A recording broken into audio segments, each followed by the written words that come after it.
Hello दोस्तों, तो चलिए हम पढ़ते हैं अब हम पढ़ रहे हैं मौलिक अधिकार।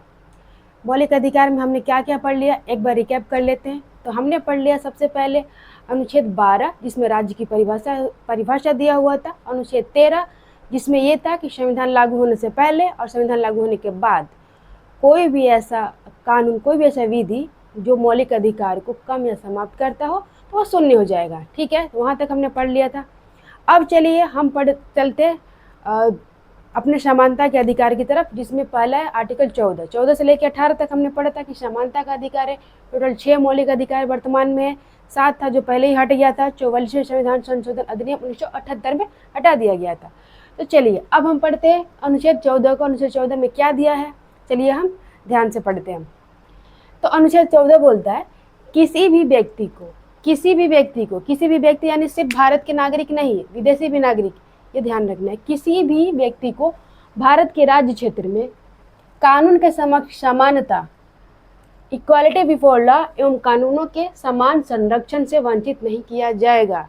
इसमें 2 टर्म है, ध्यान देना है। पहला टर्म है किसी भी व्यक्ति को भारत के राज्य क्षेत्र में कानून के समक्ष समानता। ये कानून के समक्ष समानता क्या है, पहला टर्म है कि कानून के समक्ष वो समान है, बराबर है, एवं कानूनों के समान संरक्षण। इसमें कानूनों के समान संरक्षण ये दूसरा टर्म है।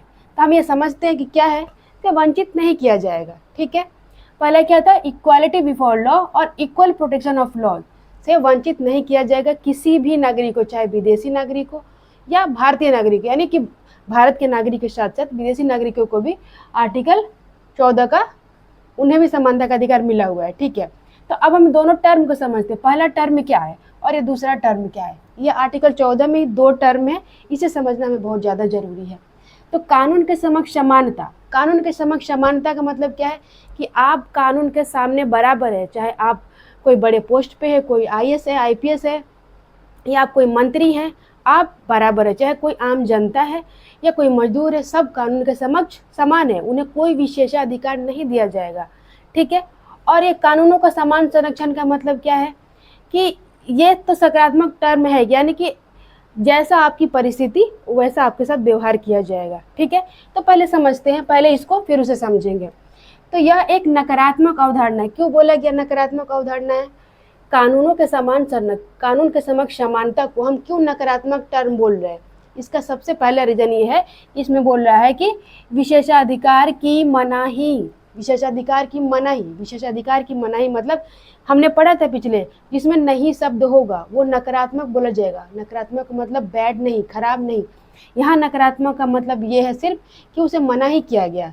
ठीक है, मना किया गया, नहीं लिख दिया, ये नकारात्मक टर्म है। ठीक है, ये हो आएगा अगर एग्जाम में कि कानून के समक्ष समानता, क्या ये सकारात्मक है टर्म या नकारात्मक है? नकारात्मक है, क्योंकि सिर्फ ये नहीं शब्द है ना, मना किया गया है, आपको विशेषाधिकार से मना किया गया है। आप बड़े क्यों, बहुत पैसे वाले हो, कोई गरीब हो, सब बराबर है इसके अनुसार। ठीक है, और ये कहाँ से लिया गया? ये ब्रिटेन से लिया गया है। ठीक है, यह ब्रिटिश परंपरा से लिया गया है। ठीक है, कानून के समक्ष समानता कहाँ से लिया गया? तो ब्रिटिश परंपरा से। दूसरा है कानूनों का समान संरक्षण, यानी कि जैसे आपकी परिस्थिति है वैसे आपके साथ ट्रीटमेंट किया जाएगा, यानी समान के साथ समान व्यवहार, असमान के साथ असमान व्यवहार। जैसे समझिए, अपने यहाँ टैक्स का ही देख लीजिए कि जो लोग 5 लाख तक कमाते हैं, 5 लाख से कम, उनसे सरकार टैक्स नहीं लेती, और जो उससे ज़्यादा कमाते हैं, जिनका इनकम उनसे ज़्यादा है, उसे हम टैक्स लेते हैं। ठीक है, तो ये इसी के अनुसार है कानून का समान संरक्षण। तो इसमें भेदभाव नहीं हुआ, ये हुआ कि जिसके पास एक बराबर इनकम वाले के बीच बराबर उस तरह से व्यवहार किया जाएगा, और दूसरे ग्रुप वाले के साथ दूसरे टाइप का व्यवहार किया जाएगा। ठीक है, यह एक सकारात्मक अवधारणा है जिसमें इसमें नहीं लिखा हुआ है। ठीक है, समान परिस्थिति में समान व्यवहार करना। एक उदाहरण से समझिए कि आप कोई सरकारी ऑफिस में गए हैं, बहुत लंबी सी लाइन लगी हुई है। ठीक है, तो आपको जो वो सिक्स पैक वाले लोग हैं, ठीक है, जो 6 पैक वाले लोग हैं उनको तो लाइन में लगना पड़ेगा। अब मान लीजिए वहाँ पे एक 80 साल के बुजुर्ग आते हैं, तो क्या हम उसी लाइन में उनको खड़ा करेंगे? बिल्कुल नहीं खड़ा करेंगे। तो उनके लिए हम क्या करेंगे, उनको अलग से लाइन में लाके हम उनका काम पहले कराएंगे। तो ये उनकी परिस्थिति ऐसी है कि वो उस लाइन में नहीं लग सकते। तो ऐसा नहीं है कि हमने भेदभाव कर दिया। तो यह है कानूनों का समान संरक्षण, इसी के अनुसार समझ लीजिए, एक समझाने के लिए था। ठीक है, तो यह समान परिस्थिति में समान व्यवहार था और यह अमेरिका से लिया गया है। ठीक है, ये कहाँ से लिया गया है, तो ये ब्रिटिश परंपरा से है, ये अमेरिका से लिया गया है।